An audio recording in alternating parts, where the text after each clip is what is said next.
Hola hermanos y hermanas, muy bienvenidos nuevamente a un nuevo programa del canal Un Remanente Volverá.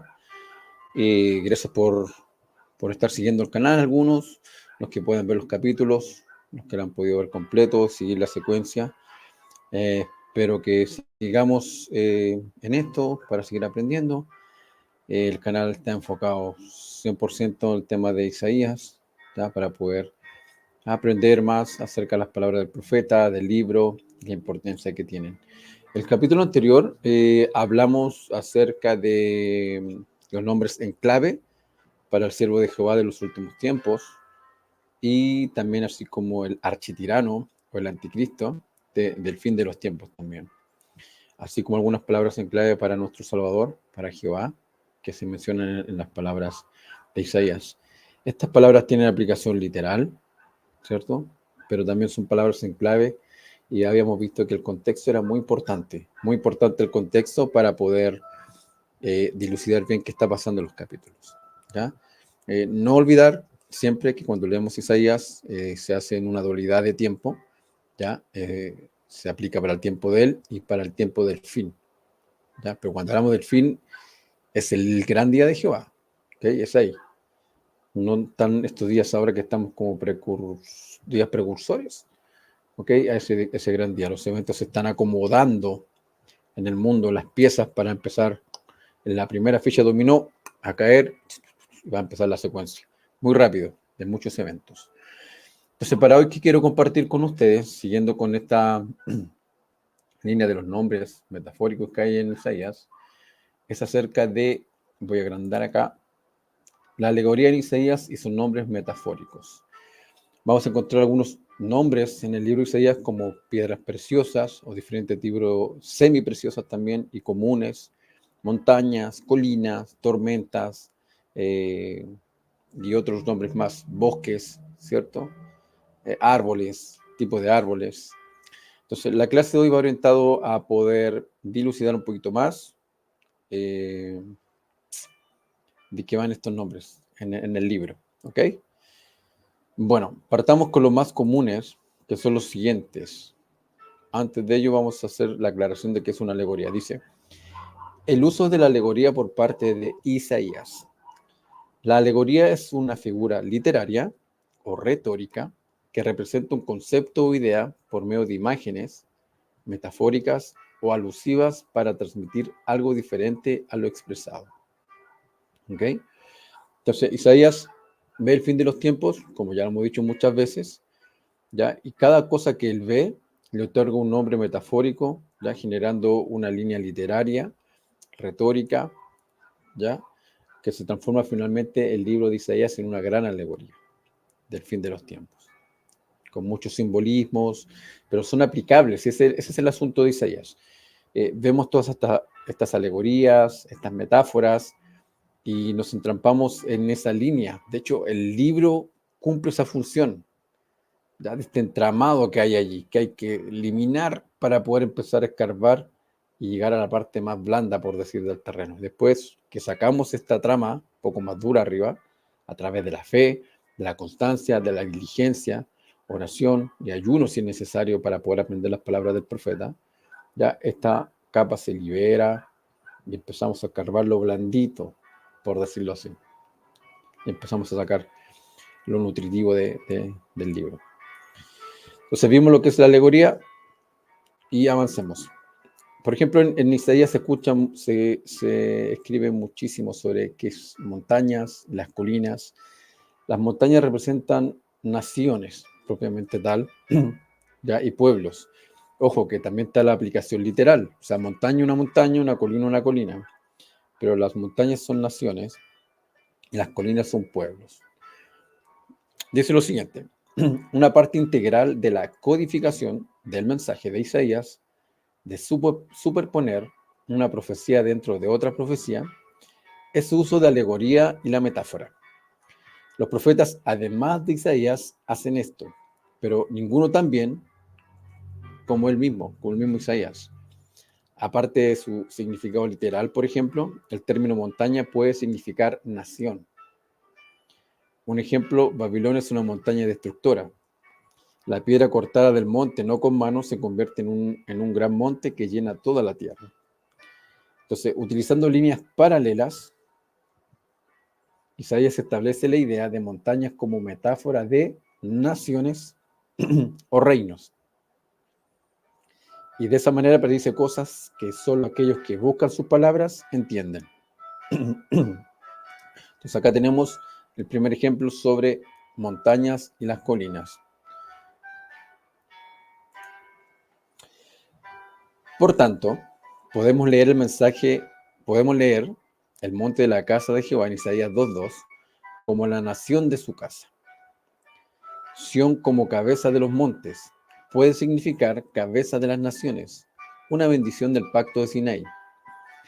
Los pies del mensajero que anuncia buenas nuevas sobre los montes infieren, o trae implícito, que el evangelio es llevado a todas las naciones, el estandarte izado en los montes, al sonido de la trompeta, es para todas las naciones. El hecho de que Jacob, Israel, trilla montañas hasta convertirlas en polvo y convierte en paja los collados, sugiere que conquista la alianza siria de naciones y pueblos que participan en una conquista mundial. Ok, entonces, ¿qué tenemos acá? En esta frase que parece un poco reversada ahí al respecto. Entonces, el versículo 2 del capítulo 2 de Isaías habla acerca del monte de la casa de Jehová. La casa de Jehová es templo, es su templo, ¿ok? Y el monte es semejanza de montaña de la nación, donde está su casa, ¿ok? Entonces, tenemos esta explicación de los versículos cuando dice que el hecho de que Jacob Israel trilla montañas, a decir naciones, hasta convertirlas en polvo y convierte en paja los collados. Como dije recién, sugiere que la conquista de Asiria del rey del tirano que vimos en la clase anterior, la conquista de las naciones, las montañas y colinas o pueblos que participan en una conquista mundial. Entonces, ahí tenemos otro ejemplo de aplicación de algunas de las metáforas de Isaías para algunas palabras. Avancemos. Los bosques y los árboles son ciudades y personas. Entonces, así como montañas y colinas pueden significar naciones o reinos, en el libro de Isaías, así bosques y árboles pueden significar ciudades y gente. Los árboles son personas. Puede aplicarse un significado literal y metafórico. Volvemos a repetir lo mismo. Así, Isaías vuelve a revelar más de lo que parece. Establece esos significados duales usando líneas paralelas sinónimas. Por ejemplo, en Isaías 32:19 dice: con un granizo serán derribados los bosques. Entonces, si cambiamos bosques por ciudades, ¿cierto? Las ciudades completamente arrasadas serían, con un granizo. Y granizo, vimos en la clase anterior, que es un nombre en clave para el rey de Asiria, cuando en el contexto hay destrucción. Interesante, ¿vieron? Cómo se van aplicando estos significados. ¿Ok? O por símil, como en Isaías 7:2, dice: la mente del rey y la mente de su pueblo fueron sacudidas, como los árboles en el bosque son sacudidos por un vendaval. Ríos también puede referirse a ríos de personas, como en Isaías 18:2. Un pueblo continuamente infractor cuyos ríos se han anexionado sus tierras. Entonces, ahí vamos de a poquito dando la vuelta de cómo se van aplicando estos nombres, si entendemos cuál es la aplicación metafórica que le podemos dar a estos nombres en el libro de Isaías. Dice, Isaías usa ese tipo de imágenes para categorizar a las personas cuando se refiere a piedras, ¿ok? Piedras preciosas, semipreciosas o comunes. Las piedras y los metales comunes identifican a las personas de un nivel espiritual bajo, ¿ok? A las semipreciosas de un nivel superior y a las preciosas de un nivel alto. Entonces, esto los podríamos llevar un poquito a los 3 grados de gloria, ¿no? Celestial, piedras comunes, terrestre, piedras semi-preciosas, las preciosas, con referencia a un nivel espiritual más alto que sería la gloria celestial. Entonces, cuando Dios destruye a los malvados, por ejemplo, hará que los hombres sean más escasos que el oro fino y los hombres más escasos que el oro de Ofir. Los hijos de Sión que regresan de la dispersión en un éxodo, en ese momento pertenecen a la categoría preciosa. ¿Okay? Entonces, tenemos otro ejemplo de la alegoría de los nombres en clave que utiliza Isaías, que vio en su visión para referirse a las personas.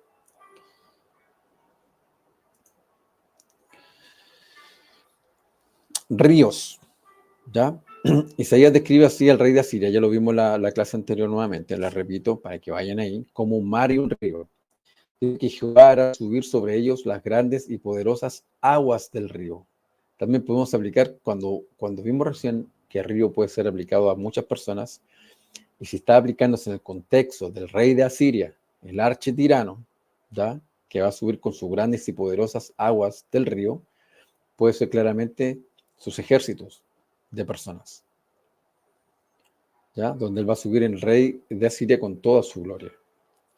Dice que se elevará sobre todos sus cauces, desbordará todas sus riberas, entrará en Judea como una inundación, y al pasar llegará hasta el cuello. Sus alas extendidas abarcarán la anchura de tu tierra, oh Emmanuel. Entonces ahí tenemos otro nombre metafórico para definir el poder del rey de Asiria y también personas. Cuando es un caudal, como un río, sus aguas, mucha gente. Avancemos. El uso también de la viña, cuando habla de la viña en Isaías, dice, hay frutos silvestres. Isaías usa la alegoría de una viña que comienza como un lugar nacional, pero termina como la tierra entera, para mostrar el cuidado amoroso de Dios por su pueblo. Dios cultiva la viña, la limpia de piedras, que dijimos que piedras puede ser un significado para personas. ¿Y de qué piedras las limpia? ¿De las comunes, de las semipreciosas o de las preciosas? Las limpia de las comunes. Necesita limpiarla de los niveles espirituales más bajos. La planta con viñas escogidas, ¿cierto? Un remanente, las viñas escogidas, la planta la viña con ese grupo de personas, construye una atalaya en medio de ella y labra un lagar para ella. Cuando espera que dé uvas, lamentablemente solo produce uvas silvestres, uvas que se pudren antes de madurar. Por eso Dios dice, haré quitar su cerco y lo quemaré, haré derribar su muro y dejaré que lo pisoteen. La convertiré en desolación, no será podada ni asada, sino que zarzas y espinos la cubrirán. Entonces, tenemos esta alegoría de los frutos silvestres de la viña, ¿cierto? Que el Señor la tiene que limpiar de las piedras. La viña es el mundo, la viña es la tierra. Ya es todo lo que el Señor ha hecho a través de la historia de la humanidad, una vez puesto a Adán aquí, en el paraíso, y una vez saliendo de allí, donde se ha vivido todo este proceso continuo de progreso, ¿ya? De ascender y descender sobre la escalera espiritual. Entonces, quizás vamos avanzando un poquito rápido, pero si han visto la clase anterior y como es la nota del programa, siempre les invito a poder escudriñar por sí mismo, ir a seguir el ejemplo. Me encanta siempre repetir el ejemplo del profeta José Smith. Una vez leyó el Santiago 1.5, ¿cierto? Fue y hizo lo que se requería, ejerció la fe. Entonces, tenemos todas estas palabras que hemos revisado. Vamos a hacer un pequeño repaso hasta aquí, porque como dije, quizás avanzamos un poco rápido. ¿Ok? Ya vimos lo que era la alegoría, lo vimos al principio, ya están las montañas y las colinas, que son naciones y pueblos, ¿ya? El monte de la casa de Jehová, monte es su templo, su casa, perdón, es su templo, ¿cierto? Los bosques los definimos como ciudades, árboles también como personas, también hay tipos de árboles en Isaías.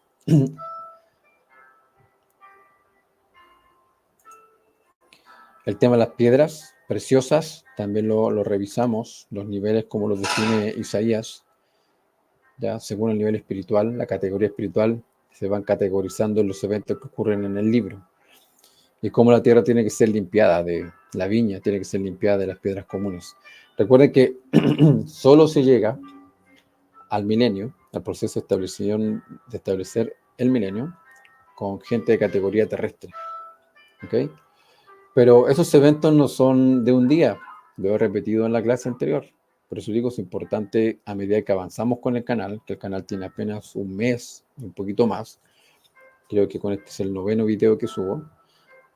Si vamos avanzando, vamos al inicio y van viendo los capítulos, vamos viendo cómo el libro de Isaías encierra este tema de categorización espiritual. ¿Ya? Hay niveles espirituales en Isaías que debemos subir. Vimos el tema de río también, que es un nombre en clave para el rey de Asiria, pero también tiene ese significado de cuando habla de aguas del río, muchas, o inundación. Habla de quizás es una cantidad enorme de gente, puede ser gente siendo destruida, ¿ya? O un gran ejército también, del rey de Asiria, el rey del norte.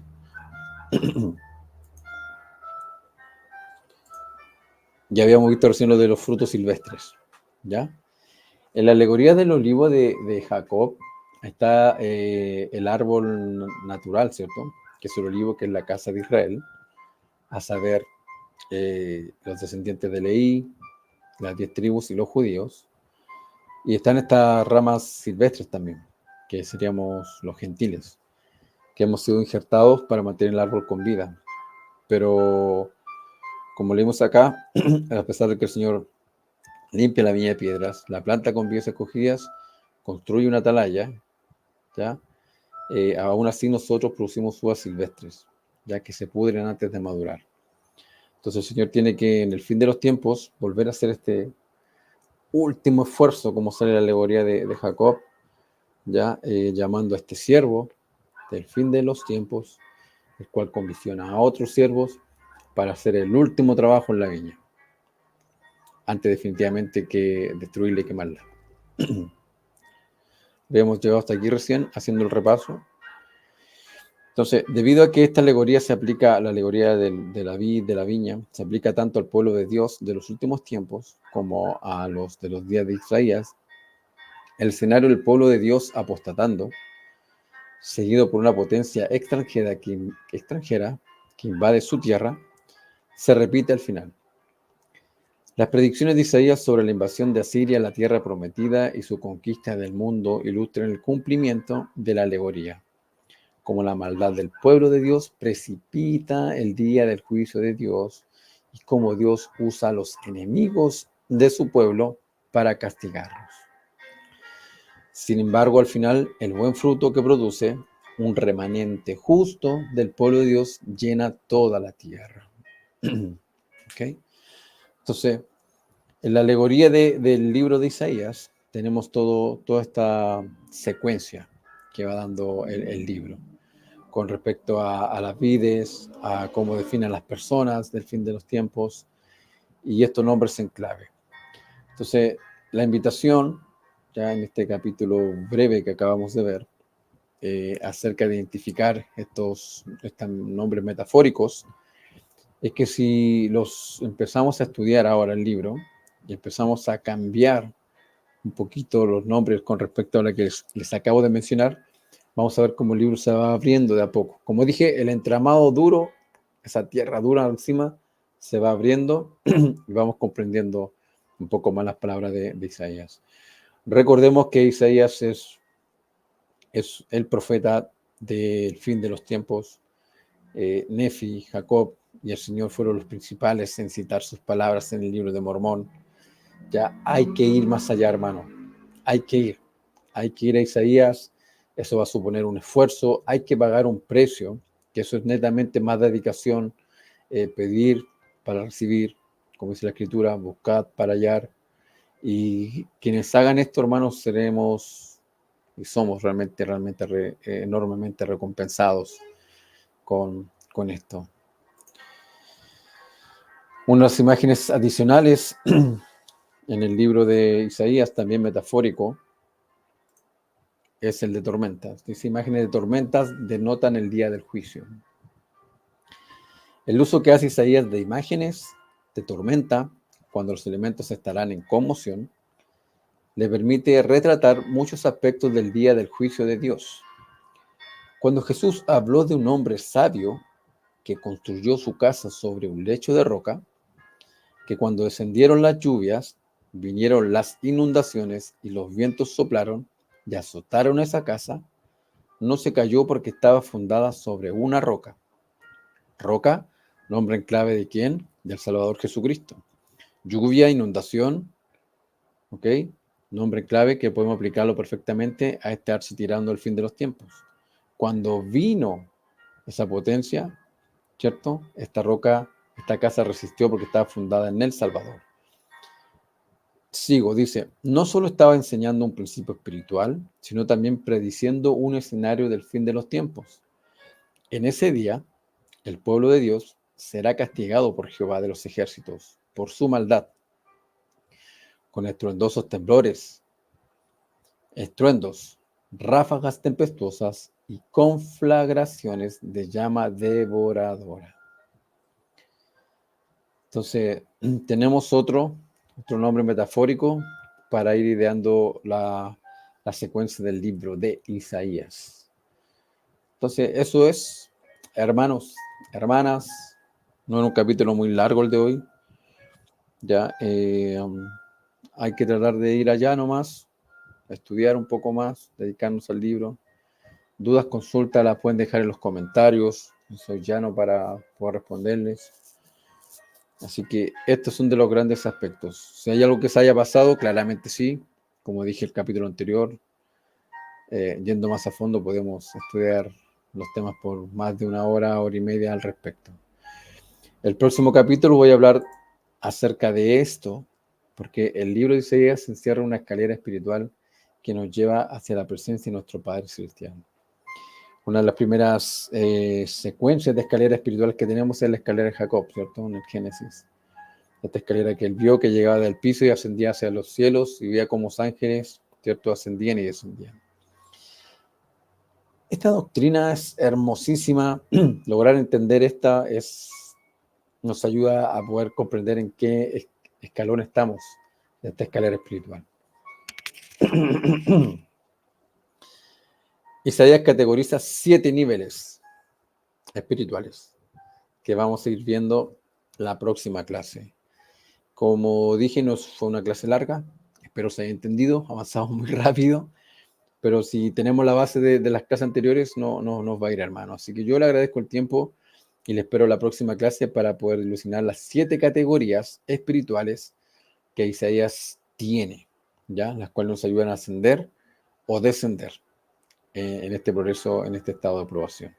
Muchísimas gracias por su tiempo, hermanos, ¿ya? Y ha sido para mí un placer nuevamente compartir con ustedes este mensaje del día de hoy. Así que me despido y que tengan una buena semana y que disfruten todos sus proyectos personales y sobre todo los espirituales. Adiós, hermanos y hermanas. Gracias.